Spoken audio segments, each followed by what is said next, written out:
All right, hi everybody. Couple of good things to say before I start. It's a 45-minute slot. I really doubt it's going to last 45 minutes, so you get to have an early lunch, which is always a good thing. And I too like PowerPoint slides, but I don't have a million of them, so that's always a good thing. Right, so let's get cracking. So my name is Keaveny. On Saturday, I'll be 4 years in testing. I work for a small company just outside of Brighton where we do a lot of archive data for mostly oil and gas companies. So we archive it to tape, to the cloud now, and they restore it years later to go back out to sea and re-dig in the spots to find more oil and gas and more money. I'm also a manual tester. I'm not very techy, and I try to shy away from that, honestly. I quite enjoy what I do, and sometimes I feel I don't need to be that techy, which is great. It's what we have developers for. I'm also a co-host of a software testing clinic. It's a new clinic that's come to Brighton, started off in London, and it's an area where new testers can come meet, socialize, network, and also pick up the skills needed to find a job and to excel in testing. And not only that, I co-organize Test Actually, which is a monthly meetup for all the local testers in the area. So we get together, have a few beers, pizza, and just discuss a topic. Also a warning. I'm sorry, because sometimes I do forget myself, so if I do let out the bad word, I'm going to try today for once. My apologies on that. Sometimes there's normally a bet on how many F-bombs I will drop, but I'm planning not to drop any. So if I do, I'm really, really sorry. But it's because I'm Irish as well. All right, so we have a charter for my talk today. So we're going to explore dark patterns with the aid of examples and some tester feedback I've done in the past to try and discover the best way we should handle these dark patterns if and when we come across them. So what is a dark pattern? So hands up here, how many people have subscribed to a newsletter they didn't want to, or installed some software they didn't sign up for, and who's bought a Sports Direct mug they didn't want to pay for? Well, congratulations, you've all been hit with a dark pattern right there. It's basically to trick the user into doing something they wouldn't normally do. So how did I get here? How and why am I talking about dark patterns? Well, like you good people, I too got hit with it. So a couple years ago, I used to partake in a weekend testing session, and we used to do it on Skype, and it was very, very good. Every month, again, it'd be something different. And in this particular session, we were testing the LinkedIn app. LinkedIn, there's nothing more I can say about that. But we had to select part of the app that we wanted to test. So I tested Add Connection. And we had this. Now, this is a very nice screen, doesn't look vicious. And the one previous to this was an email screen with all your email contacts, and it looked exactly the same. So you're going through, and I'm testing, and I'm going to go, sure, invite all. What I didn't fail to realize when I did this, it told me I had 56 people in my contact list that weren't on LinkedIn, and would I like to invite them? So what do you do when you're testing? You go, invite all. So I did, which was great, till I got a few text messages from my friends, and Neil, the host of this particular session, going, you do realize you sent me a text message? And I went, no, I wasn't really sure what was meant to happen. That was fine, what else was going to happen? The problem was, it actually cost me money to do that. Now, it only cost me about £7, all right? That's small change. But could you imagine if I had 1,000 contacts? If I had international contacts? You don't realize what you're doing. That invite all button didn't warn you that there would be additional costs. It allowed you to do it. The worst part, if you forgot you had done it, you can go do it again. So your £7 would then turn into 14, would then turn into 21. And you, if you're not sure what you've done or you've lost connection and had to reconnect, you're going to do the same mistake again. Oh yeah, I forgot about that little thing. So I told you I wasn't going to drop the F-bomb. So I've just showed you one particular dark pattern there, and that was called friend spam. I don't know why it should be called friend spam. I didn't have many friends after that. They were like, what the heck? What I'm going to do is go through various types of dark patterns, just to give you an example. And then as we progress, we'll show how we handle these. So back in the day when Windows 10 was a new thing and a new venture and everybody was, this is the new thing, Microsoft were insistent that people have it. So if you wanted it, you installed it, and happy days. What happens if you didn't want it? Well, they didn't care, because just in case you might want it later on, they're going to install it anyway. So they put it into a lovely little hidden folder that ranged from 3.5 to 6 gig. And every now and then, they would actually try to install it for you, even though you didn't want it, but just in case you did. I think that's very nice, don't you? I like those just in case. This one is a nice one. Now, this is bait and switch. So picture yourselves, you're with your partner, or you're trying to get your partner, and you book, oh yeah, perfect. You book a holiday, and you've got the room set up, and you forgot the flowers and the leaves and all the roses on the bed, because you want to look really good, and you really want to impress. You're like, damn, right. Well, there's the number. I'll give that a call to Avatar Hotel, and they can sort it for me, and I won't look like a complete waste of time. The problem is, that's not the Avatar's number. It's actually belonging to Hotels.com. I don't know why. I don't know what benefit it is to have that number there, when you would think it would be for the hotel, so you could clarify everything's okay. That one always, I'm always dumbfounded by that. So, misdirection. Oh, well, actually, sorry, I really should have said bait and switch on that one. Forgive me, it's been a while. So the user sets out to do one thing, but something else undesirable happens. All right, so anybody familiar with this particular slide here? Yeah? How many times, how long did it take? 20 minutes to go through to make sure you've selected all the right options? Whew, fucking nightmare, man. Absolute nightmare. So misdirection. So the attention is focus on the user, focus on them to do one thing, but trying to get them to do something else. So as you see here, it looks simple enough, but please note, please select a country of residence. Now, it almost feels like you have to select where you're living. I mean, it's not very clear. It's almost forcing the user, oh, right, I better select where I live. Also note top 7 countries, which is great. That's always handy if you want to get insurance. But if you don't want insurance, what do you select? Well, there's nothing in the top 7, so you've got to kind of scroll through. And then we've got don't insure me. Right, okay, that's a funny naming country. I've got to scroll down, past the C's, and there it is in D. You've got to remember to do it. It's not easy flow. You want to be able to, if you're in a hurry, book your ticket, have it there, and move on. Since then, they have updated it, so what used to take 20 minutes now takes 5, but I'm still terrified. I'm still terrified that I've done something wrong, or there's something extra added, because I'm so used to the hardship. Even though they've done a great improvement, they really have, and I think it's improved again since then, the confidence isn't there. There's a real lack of confidence, which is an awful shame. So then we go on to hidden costs. So, you go online, you see a fancy watch. I'm sure we've all hit this at some stage. And you get to the end, and the next thing they've put on VAT that you weren't made aware of. And there's a processing fee that you're like, what are you doing? You're only sending it out to me. But you don't see it to the very last moment, till you almost hit click and buy, you see it then. And it's just completely, it just throws you for one. So something that could be 100 quid suddenly is 150, and you're like, what am I doing with my life? Where did that come from? Cool, this is going a bit quick, isn't it? Sorry about that. So, this is my favorite. This is Roach Motel. I love it because it sounds dirty, it sounds seedy, and it is. How many times have you gone into somewhere and it's been so easy to sign up to something, but a nightmare to get out? There's been a lot. Hold on a sec. Any Friends fans in the house?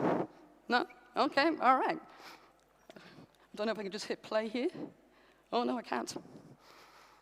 All right.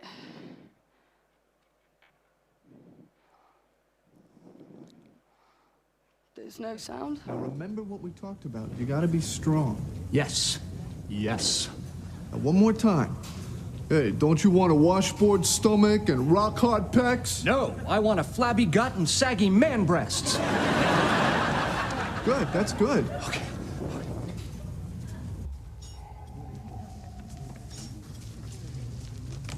I want to quit the gym. You want to quit? I want to quit the gym. You do realize you won't have access to our new full-service Swedish spa.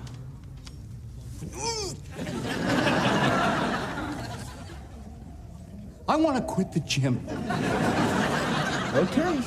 Dave in the membership office handles quitters. Excuse me, are you a member? Me? No. Sorry, members only. I want to quit the gym. It's okay, man. Be strong.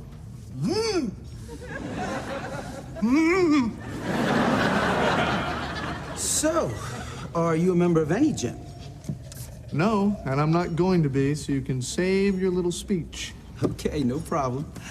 Could you come here for a second? Hi, I'm Maria.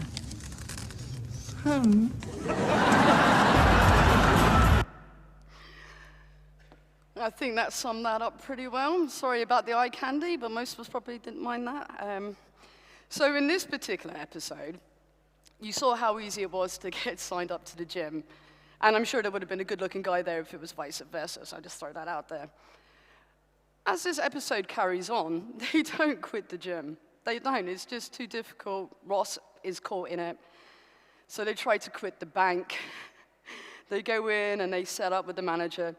And it's the same thing. It's a pure nightmare. But I didn't think you'd want a 30-minute show of that. But it just showed how easy it was to get caught up into something and how much of a nightmare it is to get out of.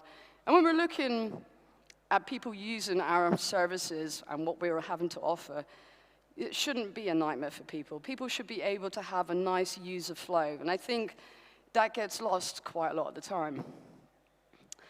So I got introduced, I haven't met him personally, but I read his blog on Flavio Lamenza. Forgive me if I get that wrong. He hates the term dark patterns. He hates dark UX. It's pure and simple. It is what it is, asshole designs. Because at the end of the day, you're not meant to try and fool your users. You're not meant to try and get one up on them and think you're a great man or woman for doing it.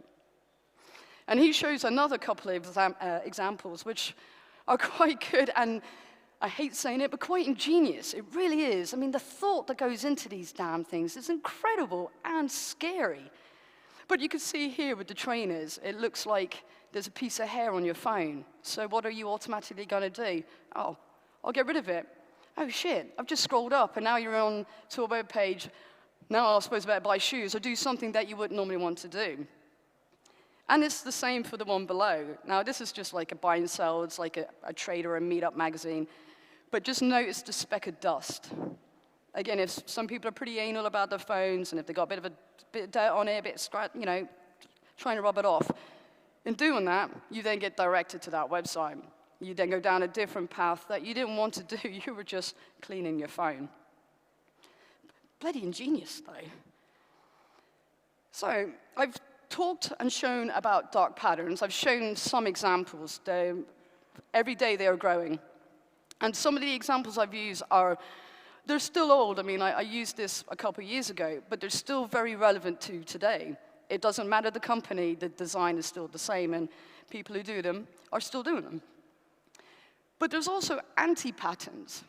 They are dark patterns, lesser evil twin, if you'd have. They're not there to be malicious. They're actually there to try and improve. They're trying to make it easier for the user to, embrace the experience. So, for example, this is a door slam. So you're on the phone and you're going to a website on your phone, which I do a lot, and there's some forum that you want to have a quick whiz through because you've got a problem that you need to solve, and it comes up with a lovely little pop-up message. Now, it's fine, it's annoying, it's a nuisance. You've got to then add a different step. But you're given two options, and you can clearly see it. You can OK it, or you can cancel it. And if you okay it, which is good, you might not know that there is an app available for this particular forum, and you'd be like, hey, happy days, ooh, that's a win. But if you didn't want it because it was just a quick Google search, you just cancel and you move on. So we've just briefly touched on anti-patterns. And my problem was, I never really hear people talk about dark patterns. I didn't know what it was either up to a couple of years ago. So I had another weekend testing session where I hosted and I felt really good. And I put it to the testers that joined in. And I asked them, what would you do if you came across stuff like this? So here are some of their responses. Some had said, talk about it. Is there somebody in your team you could talk about if you're not sure? Is there some ethics that we need to follow, some compliances, some good heuristics we can use as a guideline? Or this one always gets me. Sure, it doesn't matter. Everybody who goes on the internet knows there's always a way to get you anyway. You should be well aware of this. You shouldn't have to, it's fine if you have them there. You should already know this. You already know that there's small print out there. You always know it's never as easy as it seems. It's not really our problem. But if we do find it, can we still turn around to the company and say, look, you can't use it? Something to think about. So, what can we do if we do actually come across these? Which is so annoying because I really wanted to find them in the company I work with, and our software is totally different, so I was well gutted because I really wanted to kind of challenge myself and just hear the responses back. But how could we deal with a dark pattern? First, check your requirements. Check your user stories, your test cases, whatever documentation you have, whatever person is there available to talk to, even your customers. You could also use a couple of heuristics. We've got Jakob Nielsen's usability heuristics, which are pretty awesome. And then there's Michael Bolton's A Few Hiccups. I don't know if many people are familiar with Michael Bolton and James Back. I quite enjoy them. I think their testing and their theories and that are very good. But what we're going to do is we're going to use Jakob Nielsen's heuristics. And we're going to take the old Ryanair website, and we're going to figure out if this actually is a dark pattern. So we've got a couple. I'm not going to use them all because we could be here all day, and I did promise you an early lunch. So the first thing I'm going to look at is the user control and freedom. So you can see here, on this particular page before, there's not a lot of freedom. You've got to go through all these different steps to move on to the next page. You've got to select absolutely everything, whether it's insurance, you want to rent a room, you want to rent a car, that's great, no thank you. It's a pain in the ass. So no, there's no user freedom and control there. We've got consistency and standards. Sorry, excuse me. I don't know about you, but I don't think I've ever seen, besides that Ryanair, don't insure me. I've never seen that. I've never heard it been put that way. Normally is a yes or no. It's normally a simple answer. People have done it right in the past. It's, do you want insurance? Yes, perfect. No, move on. So there's no consistency. And they have their own standard. And the next one we're going to take, recognition rather than recall. So you've got to remember, when you go to the Ryanair website before it lovingly changed, you must remember you've got to select don't insure me. You've got to remember do not select where you're living because you don't want that extra cost. And there is another hidden cost because you're not really aware of it till you get to the end and you're like, why has my ticket gone up? We've got aesthetic and minimalist design. Now, I wasn't actually going to talk about this one, but when I was looking at it, I'm like, how messy does that look?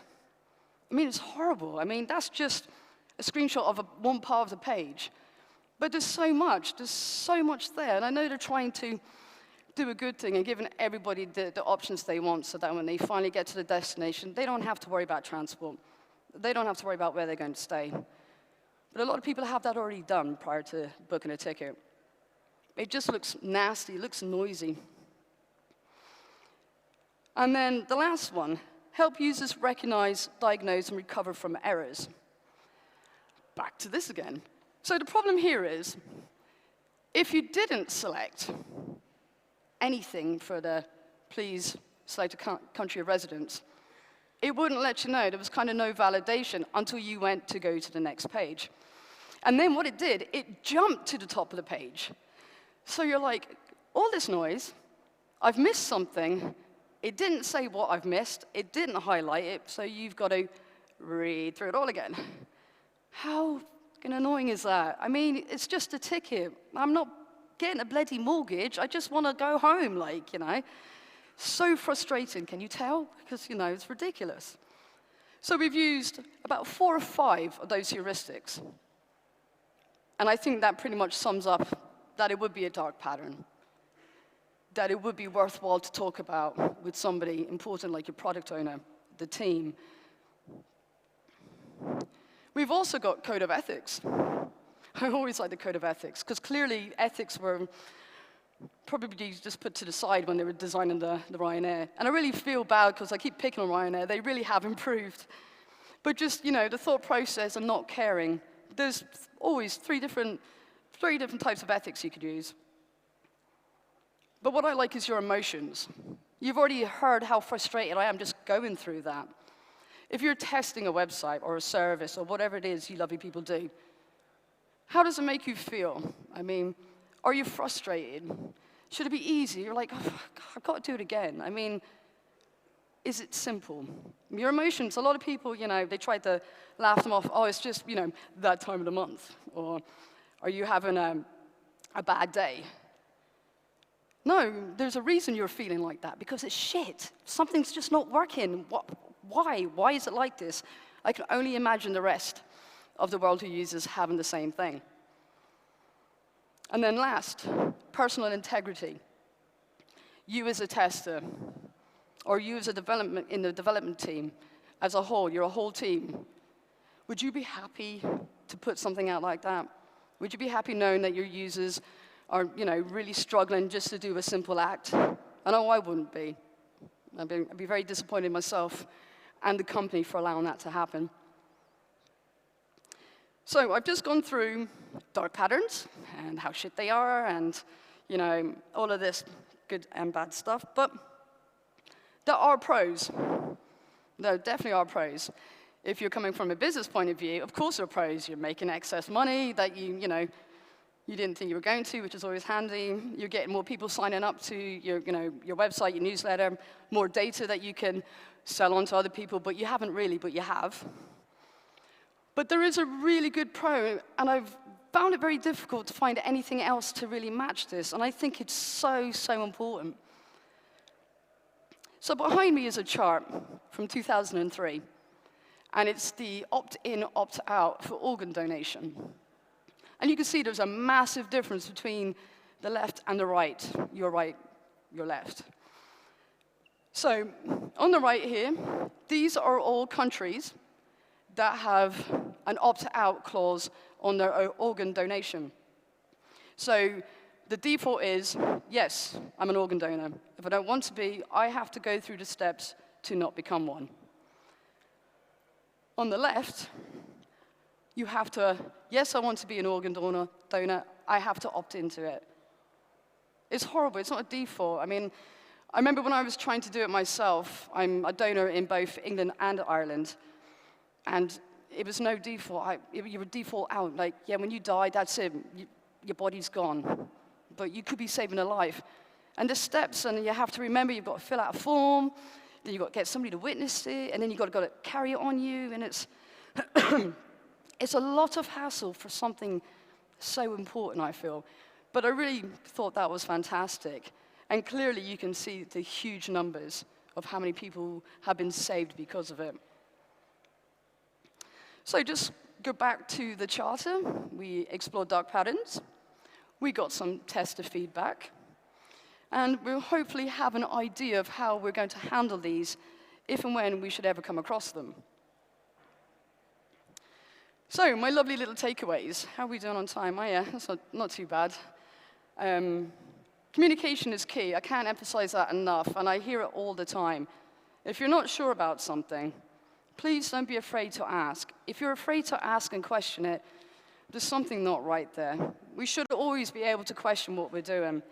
You might not like the response, but at least you've asked the question. Don't forget to use heuristics. We just used Jakob Nielsen's, and it was quite easy just to determine within 4 or 5 of those, that we indeed had a dark pattern. Code of ethics. Is it ethical to allow something like this to go out into the public? Are you ethical? Do you have a code of ethics that you go by? Now, I know some people don't, and that's a different talk. Again, emphasize on emotions. How does it make you feel? Are you frustrated? Does it really drive you mad? Those are all signs. You know that gut feeling? Always go with it. It never lets you down. What lets you down is not following it.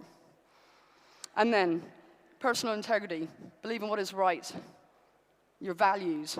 What you expect. What would you do if she was on the other foot when you're a user using somebody else's website or service? I'd like to give some acknowledgements there. Just thank you, Craft team, you rock. Just a few shout outs there, because this wasn't my creation. Dark patterns is around, it's been around for a while, but I'm always so sad when I don't hear it in testing. And I've got a bit of a food for thought. So remember when, we had the defect device from Volkswagen back in the day where, they tried to fool the EPA? I'm just curious, would you consider that a dark pattern? Does it have to be on a software basis? I mean, they had embedded code in there, so somebody had to have tested it to make sure it did the pass, and they got through the test, and they were able to brag about how great they are. Would you be happy to do that? Would you be able to stand up and say, look, it's not ethical, and it's not right, and it's going to come bite us on the butt? It's just an interesting thing, and it's just more of a thinking thing than anything else. And that is it. Thank you very much. That was, Thank you. Thank you. Thank you, Emma. Okay, we already have it up here. I forgot to say at the beginning, but go ahead and visit slido.com, and you can enter in any questions you have, but it looks like we have a couple. You can look up there and pick one. So start with the top. Have there been any lawsuits because companies use dark patterns that you know of? Aren't dark patterns used explicitly to get more money?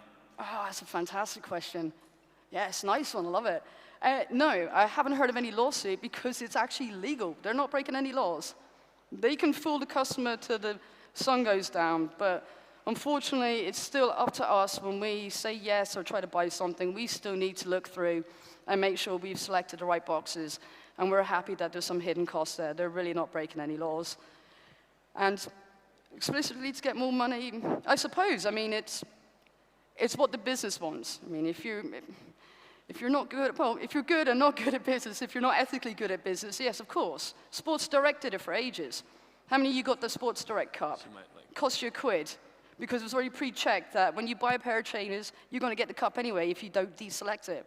So could you imagine you've got 1,000 users a day on your website who don't decide to deselect that? That's £1,000 extra a day you're getting. And depending on how many hits you get a day, I mean, that can turn up into a lot of money. Moving on, the second one seems like kind of the same, but for the one after that, what are best practices for applying and/or avoiding dark patterns in software testing? How do we use this? Well, I suppose the best practices, without trying to be corny, and that is kind of what I've gone through. I mean, it's still new for me. This is a new topic, and I've not experienced it. I've only just researched and gone through it. Well, I've experienced it, like, with the Ryanair stuff. I suppose just what I've kind of presented here is a way forward. It doesn't have to be exactly that way. It's good to have those heuristics, and it's good to have that team talk, and it's good. There's darkpatterns.org. It's a great website. It's still getting up and running. Well, it's been up and running for a while, sorry. But they have a hall of shame of all these dark patterns that come up every day, and every day it's expanding, and there's always something new and a different title to it. But just if you don't think it's right, talk to the team. Now the business could turn around and say, look, we're still going to do it. So it just depends on who you work for. Sorry, that's a bit of a lame answer, but That's all I have at the moment. And as for what are your thoughts on GDPR? Oh, God. I don't know. We can move on to the next one. Okay. Do Yeah, you think? no, none of them. I'm sorry, but I will. I will find out. Yeah, I'll have some thoughts on that. Okay. Do you think dark patterns are related to company culture? Oh, that's fantastic. Yes. Yes, of course. Why wouldn't it be? You're in a business and you're out to scheme. Of course you're going to breed it, aren't you? Not being funny, when you go down the street and you see a bunch of ruffians together, you know they're not up to anything good, right? Well, it's kind of the thing. You're breeding it. Of course it is. The whole point of having a good culture is that you test well, you develop well, you give the customers what they want, and you make sure that you don't con them, because that's what you're doing at the end of the day. You go, and how are you, John? But I'm going to take your wallet. It's not particularly nice. I think it's very important in a company's culture, and it's very important that when you do highlight these issues, that they're taken seriously and not you're having a bad day kind of thing. One last question. Oh. What do you think about Booking.com? Not a lot. Oh, well, I don't know. I happen to like Booking.com. I find on my phone the experience is really good. But I'm sure people, I don't know. See, it's on personal preference. I think it's nice and easy. But I don't know, that's probably because they've updated it. I don't know. So sorry, I kind of like it, because then I can cancel when I don't want to, and it doesn't cost me anything. So yeah. No, thumbs up for Booking.